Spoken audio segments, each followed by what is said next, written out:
somewhere in West Texas right now, there's a retired couple drinking coffee on their porch, watching the sun come up over the mountains, and their entire town has fewer people in it than your local Costco on a Saturday. That's not an exaggeration.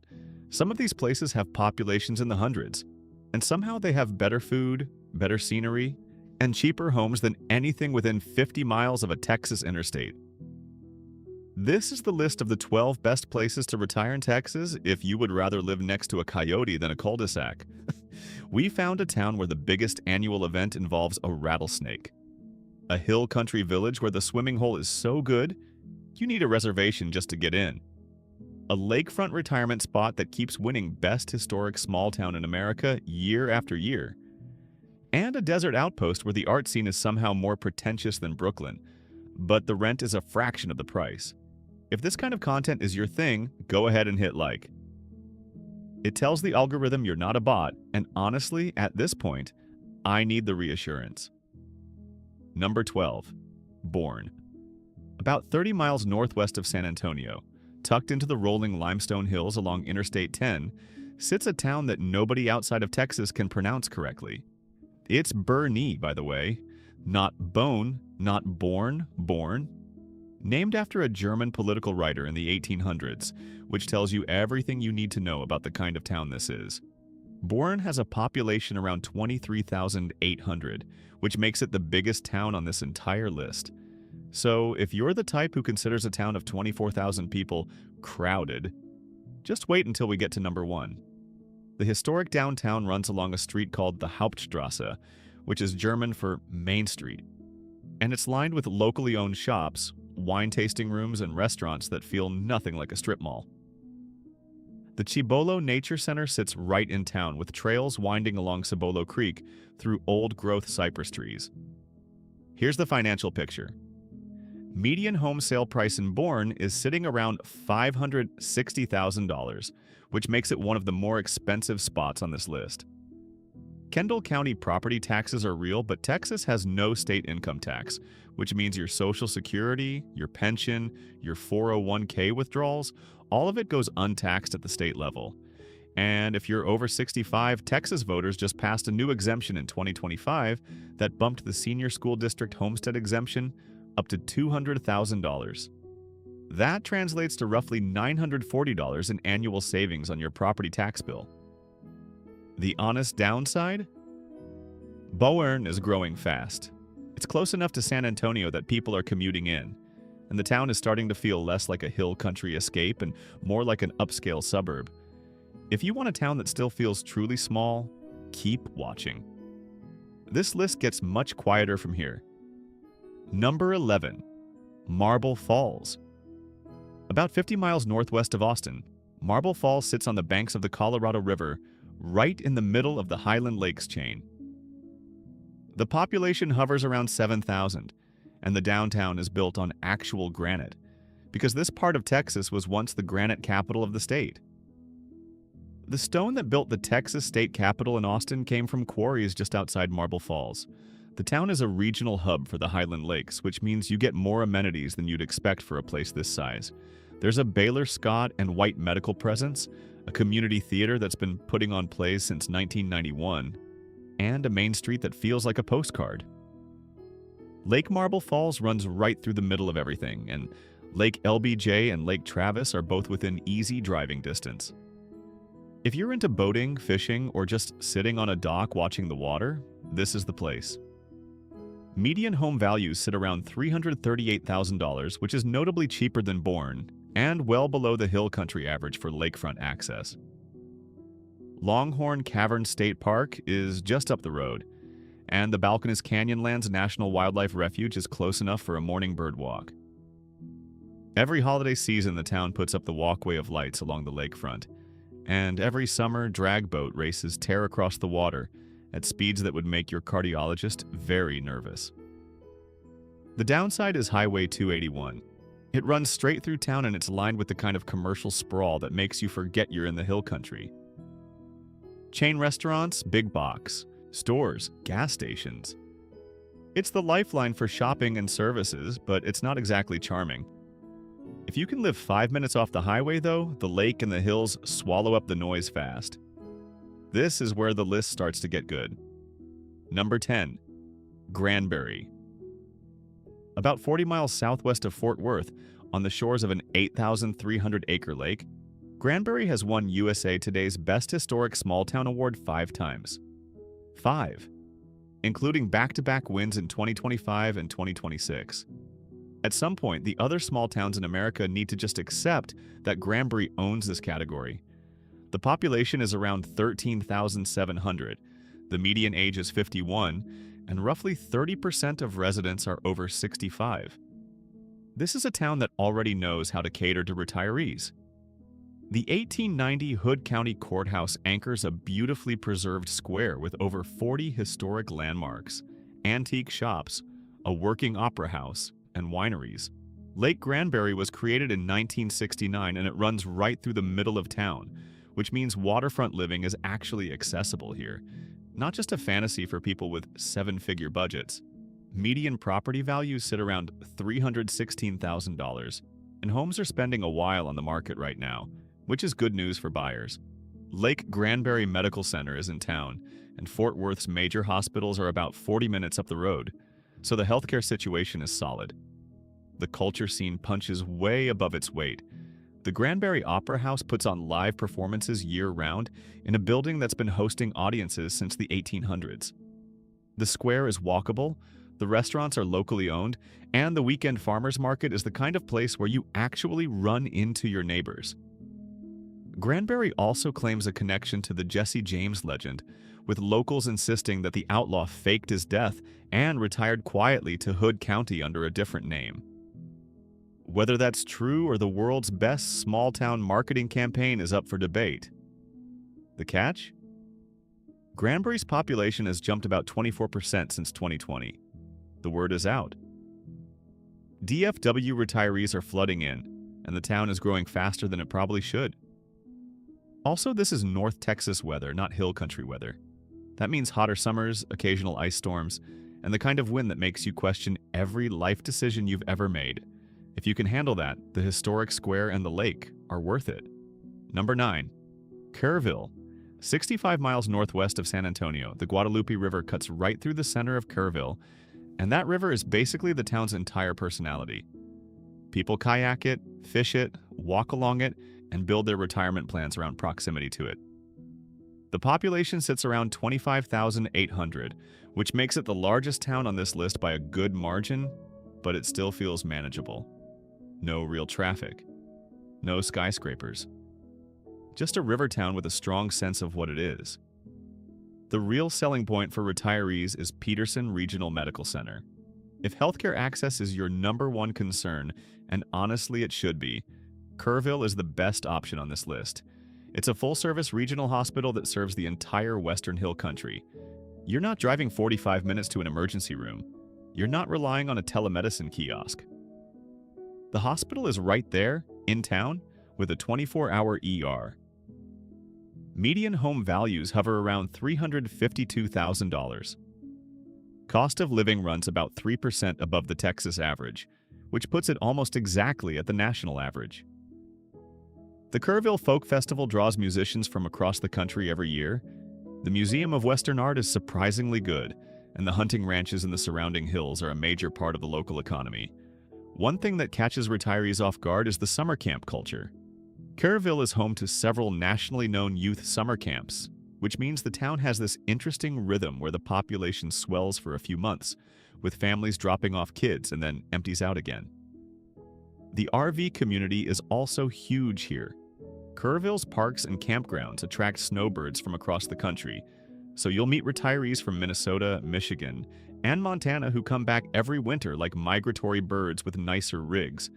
The downside is that Kerrville is bigger and less charming than the hill country postcard towns. It has some sprawl, it has strip malls. It's a working town, not a tourist town, and that's either a plus or a minus depending on what you're looking for. If you want services and don't mind trading a little quaintness for convenience, Kerrville is hard to beat. And speaking of towns where the charm is almost too much to handle, Number 8. Fredericksburg. This is probably the most famous small town in Texas, and for good reason. Fredericksburg sits in the heart of the hill country, about 75 miles from both San Antonio and Austin, and it has over 100 wineries scattered across the surrounding back roads. The population is around 11,250. The median age is nearly 54, and the German heritage runs deep. Main Street is walkable, the beer gardens are authentic, and the National Museum of the Pacific War is one of the best military museums in the country. Enchanted Rock State Natural Area is just outside town. It's a massive pink granite dome rising out of the hill country that's been sacred to indigenous peoples for thousands of years and is now sacred to Instagram hikers who want the summit photo. The town is also a designated dark sky community, which means the stargazing from your backyard is legitimately world-class. Healthcare is excellent for a town this size. Methodist Hospital Hill Country has grown from a 20-bed rural hospital into a comprehensive medical center with a 24-hour ER, cardiology, and orthopedics. Now, the honest part. Fredericksburg is the most expensive and most touristy town on this list. Median home values sit around $443,000, and Gillespie County median sale prices have been pushing close to $470,000. Weekends bring massive visitor traffic, and the locals will tell you that Main Street on a Saturday feels less like a quiet hill country town and more like a theme park.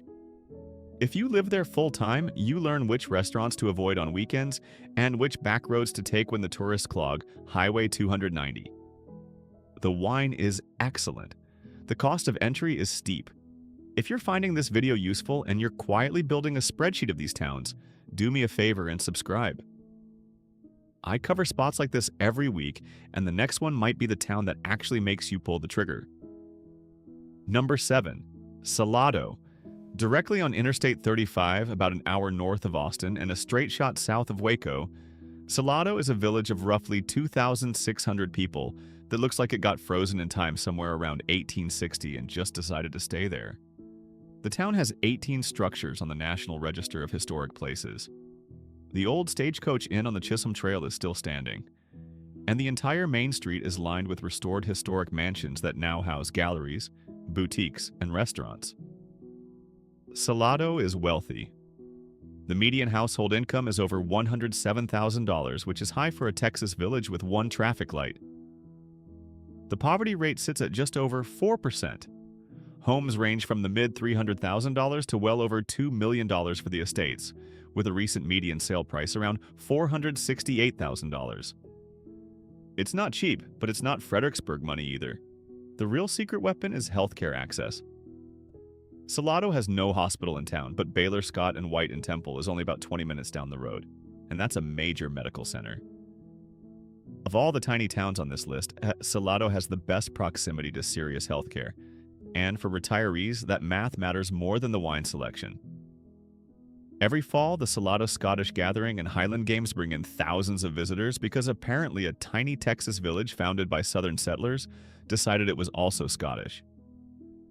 The Christmas stroll is a big deal too, but outside of event weekends, Salado is genuinely quiet. Creekside walks, gallery hopping, and long conversations on porches with neighbors who actually know your name. People compare it to a smaller, less pretentious Santa Fe, and that comparison is more accurate than you'd think. The downside? Salado Creek floods. It has before and it will again.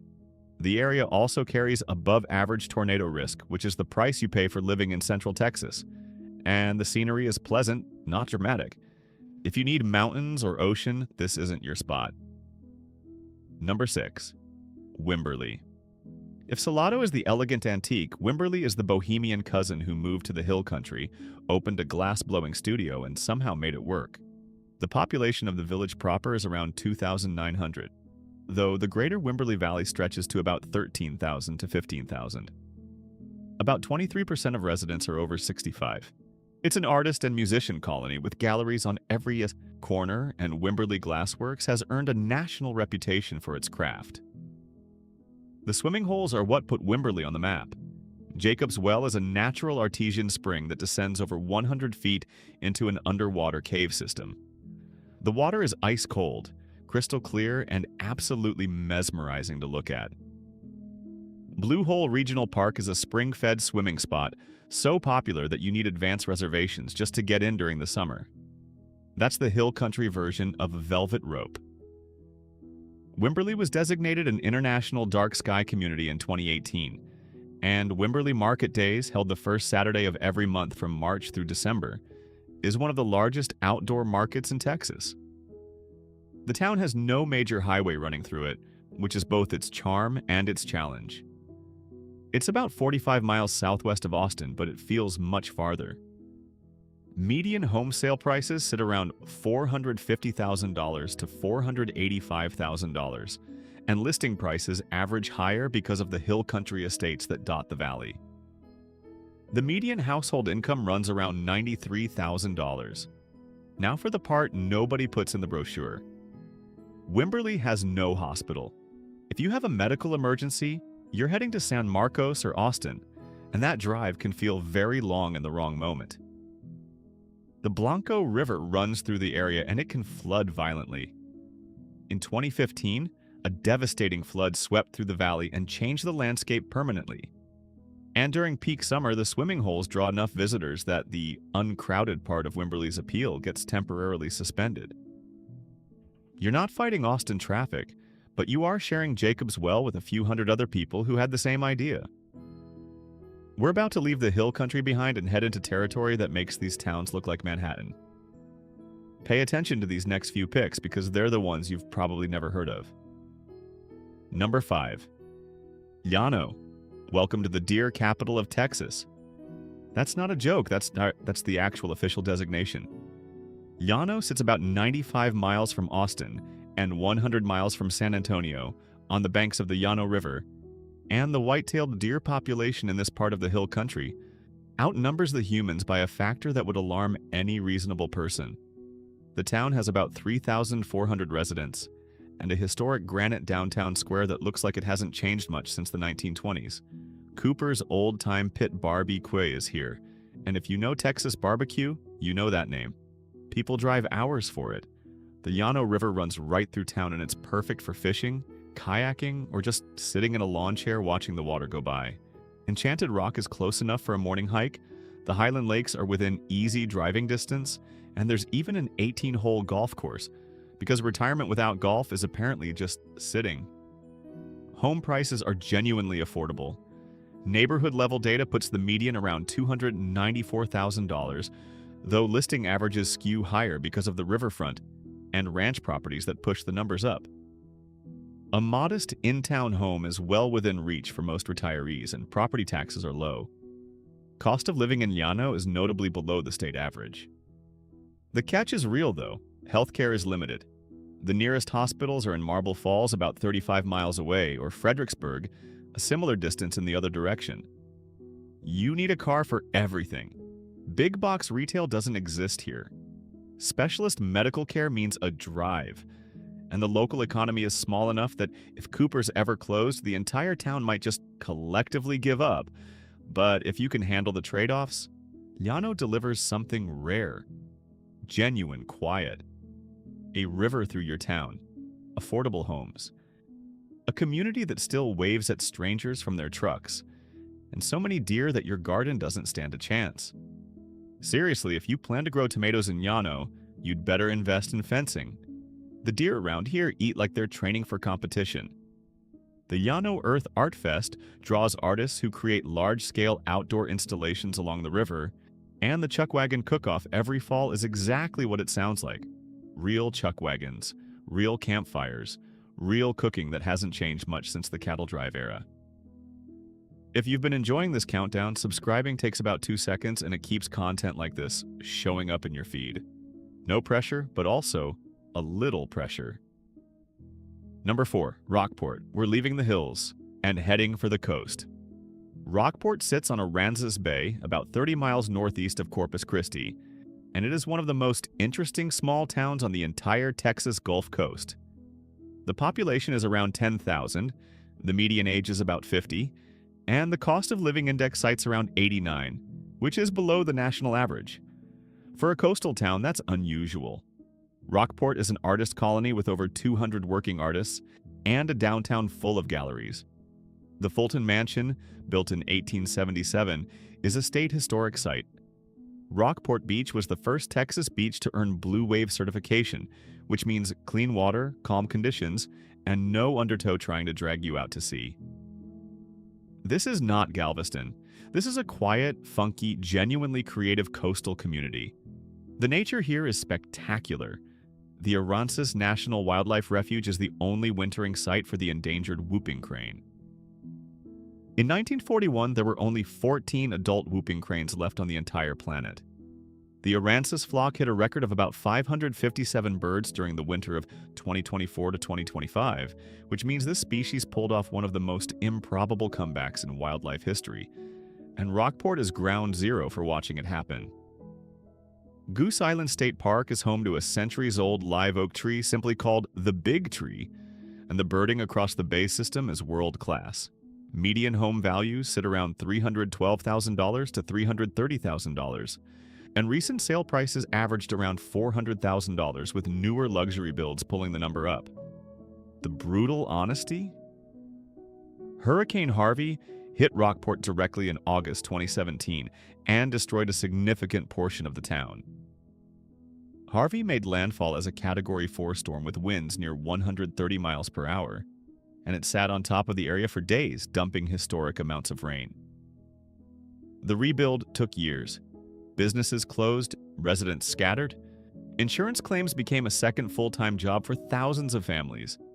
And yet the town that exists today was largely rebuilt from the ground up, and many longtime residents say it actually came back better and more cohesive than before. New construction, new businesses, new energy. The art community dug in and stayed. The birders came back. The fishing never left. But you're living on the Texas Gulf Coast, and that means you are in the path of every Gulf hurricane season for the rest of your life. Property insurance costs are climbing fast, and some insurers are pulling out of coastal Texas entirely. The nearest full hospital is about 30 miles away in Corpus Christi.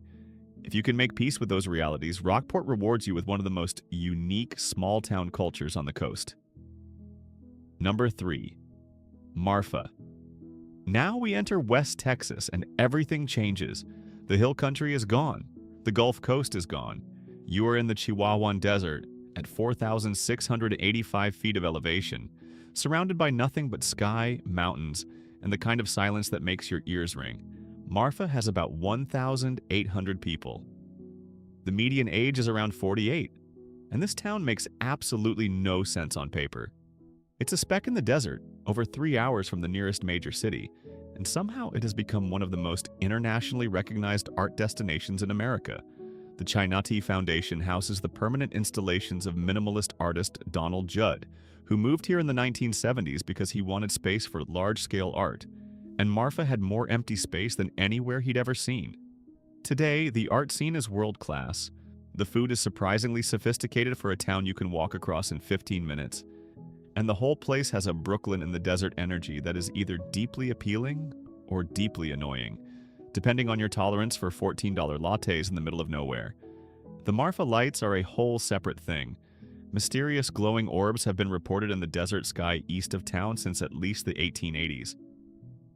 Nobody has ever fully explained them. There's a viewing platform on Highway 90 where people gather at night to watch, and whatever the lights are, they keep showing up. Census data puts the median home value around $251,000 to $277,000, but the actual market is messy. The art crowd has driven listing prices well above that, with some sources showing median listings near $519,000. It's a tiny, volatile market where a handful of sales can swing everything. The downsides are significant.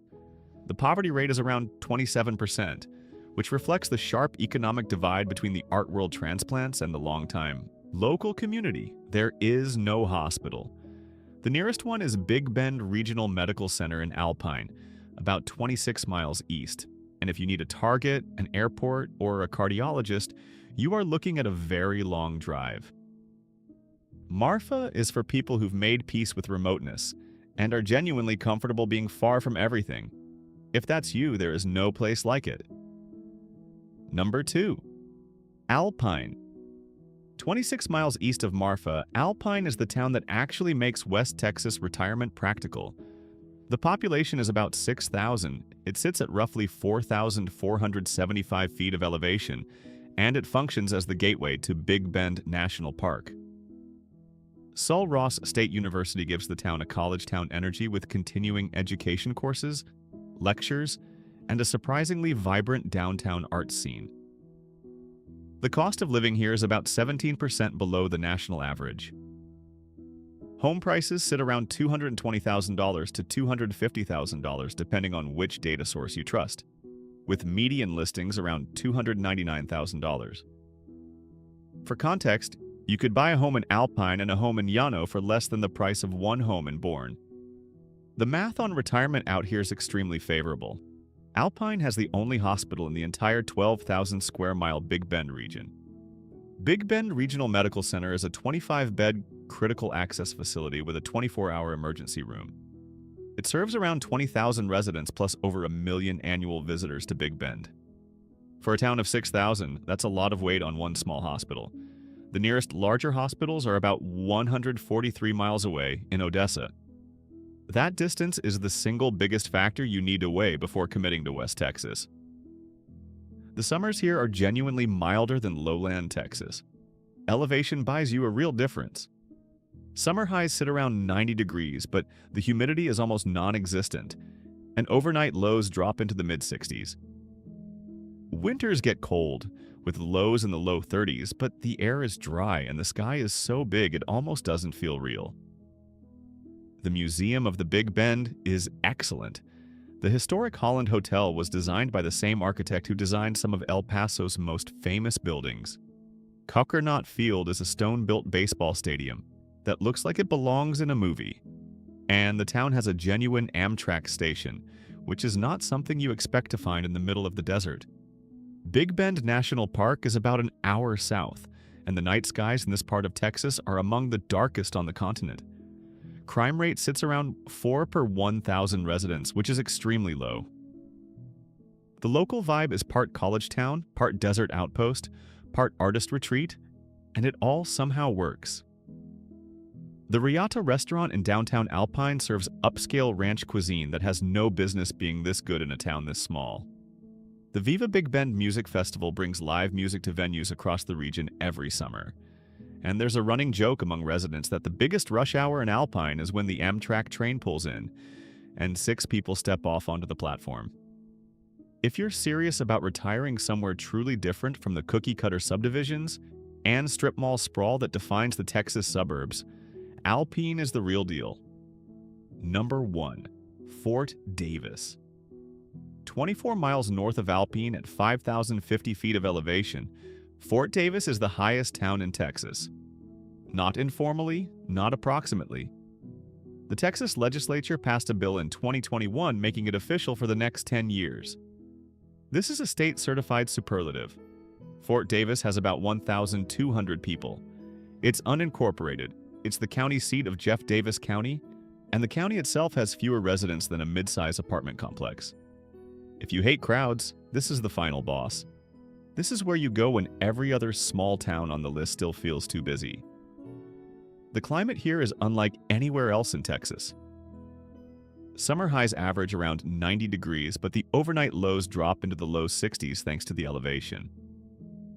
January highs average around 62, with lows near 31. The air is dry, the humidity is almost non-existent, and the summers feel closer to Colorado than to Houston. That altitude difference is not trivial. People move here specifically because the weather doesn't try to kill them for 4 months straight. McDonald Observatory sits in the Davis Mountains at about 6,800 feet and hosts public star parties where you can look through research-grade telescopes at galaxies you didn't know existed. Fort Davis is at the center of the Greater Big Bend International Dark Sky Reserve, the largest certified dark sky reserve in the world. When the sun goes down, you see more stars than you thought were possible. It's the kind of sky that makes you reconsider your entire relationship with the universe. Fort Davis National Historic Site preserves one of the best surviving cavalry forts from the Indian Wars era. The Fort Davis drugstore still has a working soda fountain, and yes, you can still get a hand-mixed cherry limeade from the same counter that's been serving them for decades. Indian Lodge, a white adobe hotel built by the Civilian Conservation Corps during the Depression, sits in Davis Mountain State Park and was recently refurbished. The Davis Mountains Scenic Loop winds through the highest section of Texas Highway, topping out around 6,700 feet, with ponderosa pines that look nothing like the flat, dry Texas you see in the movies. But here's the trade-off, and it is a serious one. Fort Davis has no hospital. The nearest hospital is Big Bend Regional Medical Center in Alpine, about 25 minutes away, and that's a 25-bed facility. The nearest major hospital with cardiac, stroke, and cancer care is about 143 miles away in Odessa. If you have significant health needs, Fort Davis might be a beautiful place to visit, but it's not the right place to live full-time. This is a town for people who are in good health, who value silence over convenience, and who are willing to drive for things like groceries, doctor visits, and a decent hardware store. The real question is whether you're the kind of person who hears 1,200 people, no hospital, the darkest sky in North America, and feels terrified or feels relief. If it's relief, Fort Davis has been waiting for you. Every town on this list is a real place with real trade-offs. Some have hospitals, some don't. Some have wine, some have rattlesnakes. The question isn't which town is perfect, because none of them are. The question is which set of imperfections you're willing to live with. If this video helped you narrow that down, even a little, subscribe. I'll see you in the next one.